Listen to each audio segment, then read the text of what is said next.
Olá, como vocês estão? Espero que estejam bem. O nosso vídeo de hoje vai abordar um movimento literário chamado realismo. Será dividido por partes. Nós falaremos do conceito do realismo, das características do realismo, como foi difundido o realismo na Europa e como ele foi difundido aqui no Brasil. Pois bem, o realismo é um movimento estético que ele predominou no mundo ocidental pelo final do século XIX. Ele surgiu como uma onda de contrariedade. O início dele foi marcado pelo quê? Por pensamentos contrários a outro movimento que já existia naquela época, que era o romantismo. Muito bem, inclusive é bem comum a gente encontrar pontos, comparações entre o realismo e o romantismo, já que até pelos próprios nomes deles nós já conseguimos refletir que são pontos totalmente contrários, extremos, já que o romantismo ele se baseia muito na subjetividade, ele se baseia no individualismo, ele envolve o lado sensível do pensamento humano. Já o realismo, como o próprio nome já diz, ele é objetivo, ele é realista, ele procura expressar a vida cotidiana, o que realmente acontece, não aquilo que é imaginado pelas pessoas. Com o objetivo de fazer uma representação fiel e bem próxima à realidade, os escritores, os pintores, os escultores, músicos, dramaturgos da época, eles sempre privilegiaram a objetividade de suas obras. Eles queriam dar atenção, dar o foco principal sempre às situações cotidianas. Eles buscavam sempre representar o que acontecia no modo de vida deles, que todo mundo tinha acesso àquilo, e o que eles realmente viviam.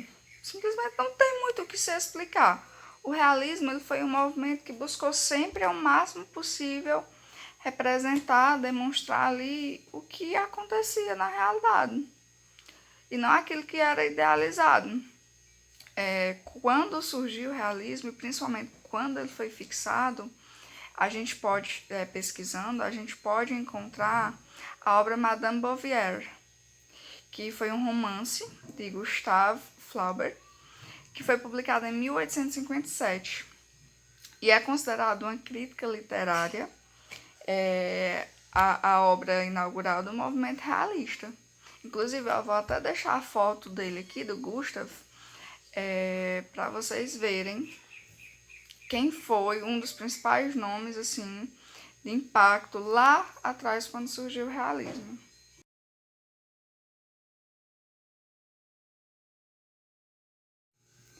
Após já ter conhecimento sobre o conceito do realismo, chegou a hora de ver um pouco sobre as características dele, né?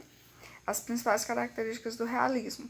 Como já foi falado, o realismo sempre buscou valorizar a objetividade dos fatos, a realidade deles.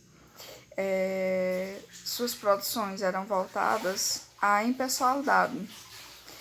O autor, naquele momento ali, ele não tinha ideias próprias dele, né? Ele não botava o pensamento pessoal dele em risca.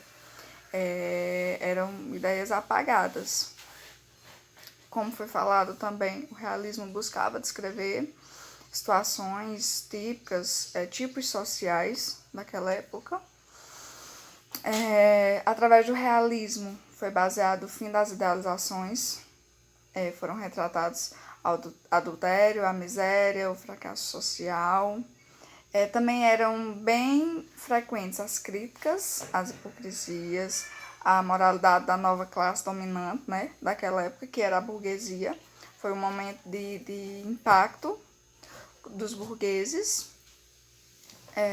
E o esteticismo, já que o realismo ele buscava uma linguagem culta e estilizada e era escrita à proporção e à elegância cabível ali. Quanto ao realismo na Europa, como a gente sabe, o realismo ele nasceu na França, isso sempre ficou bem claro. Ele foi herdeiro de romances de Balzac e Stendhal. Mas como já foi dito anteriormente, ele se consolidou como movimento literário a partir da obra de Gustav, né? Gustav Flaubert. É por isso que ele é considerado o pai do realismo. A obra dele, Madame Bovary, de 1857, foi um escândalo naquela época, porque centrava o enredo de Emma, que era uma moça sonhadora, que esperava se casar, encontrar o amor de sua vida, encontrar dentro do matrimônio a realização da vida dela. Porém, quando ela se desposou com Charles Bouvier, ela se desencantou rapidamente. O casamento dela foi marcado pela mediocridade. Ela não encontrou a felicidade que buscava. O Charles, ele era um jovem cirurgião que não tinha talentos, que tem uma mentalidade muito obtusa. Enfim, ela acabou sofrendo bastante, né, com esse fracasso amoroso dela. Não ter encontrado o que ela tanto buscava. E o que na época gerou, assim, muita repercussão, né? Porque a gente tá falando de tempos atrás. Que hoje pode até ser normal, pode retratar uma separação, um fracasso dentro do matrimônio, mas que naquela época não era. Muito bem. Quando a gente fala ainda de extensão, de como o realismo se estendeu, a gente vai lá para Portugal. Em Portugal, esse movimento ele teve início em 1865 com a questão Coimbra. Essa obra ela começa com o prefácio do romântico Feliciano de Castilho, que criticava avidamente a nova tendência literária, que aparecia na poesia de Antero, de Quental, que para ele a nova geração ela carecia de bom senso e de bom gosto. Ela tinha muito escasso esses fragmentos. Antero de Quental, por sua vez, respondeu-lhe com uma carta aberta em defesa da liberdade de expressão e de existência desta nova escola. E Castilho não respondeu, até então. Foi então que Ramalho Ortigão tomou suas dores e a história ela acabou em um duelo. Então, o que começou pacificamente, com uma carta aberta, defendendo o direito de liberdade de expressão, defendendo a existência que pudesse acontecer esta nova escola, já que era tudo novo ali em Portugal ainda, mas que quando Antero de Quental tomou as dores e decidiu lutar ali, começou o duelo. Antero de Quental, inclusive, procurando aqui, eu vi que ele mal sabia segurar um florete. Foi então que a questão Coimbra, ela apareceu em páginas e páginas da imprensa portuguesa, e ela acabou funcionando como um divisor de águas na literatura de lá. Foi aí que o realismo ele tornou-se uma tendência estética vencedora. A partir desse duelo, o realismo ele se expandiu em Portugal.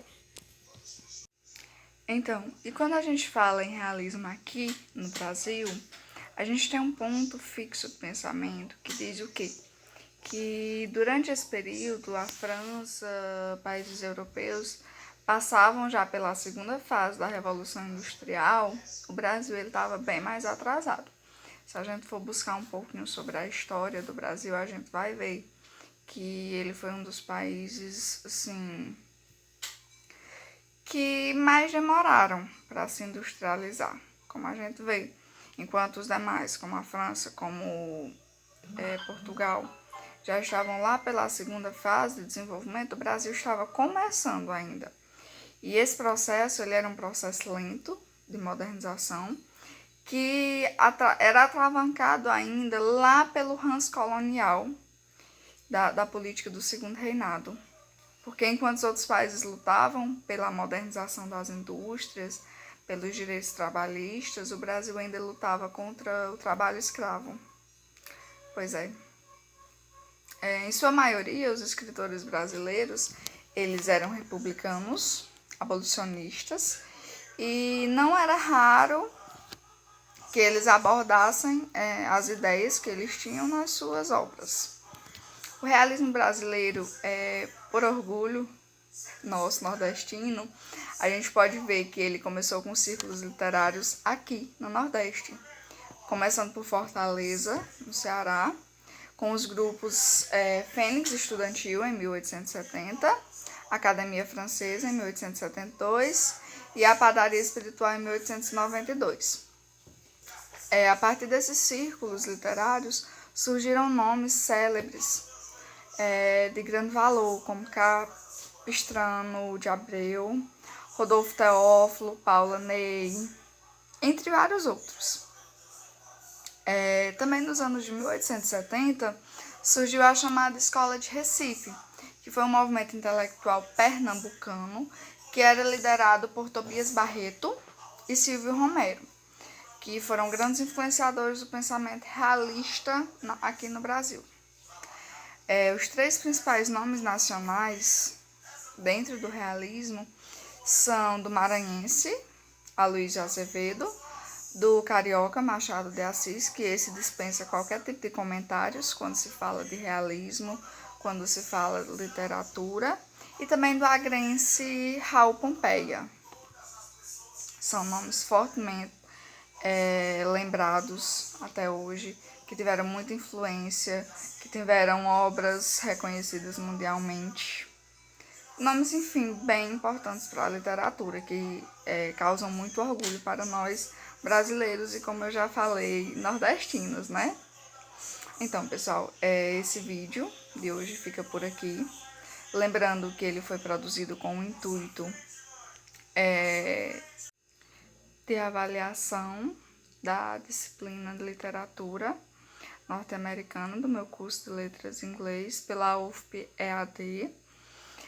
Disponibilizo aqui para o professor avaliar e assim poder fechar a minha nota semestral.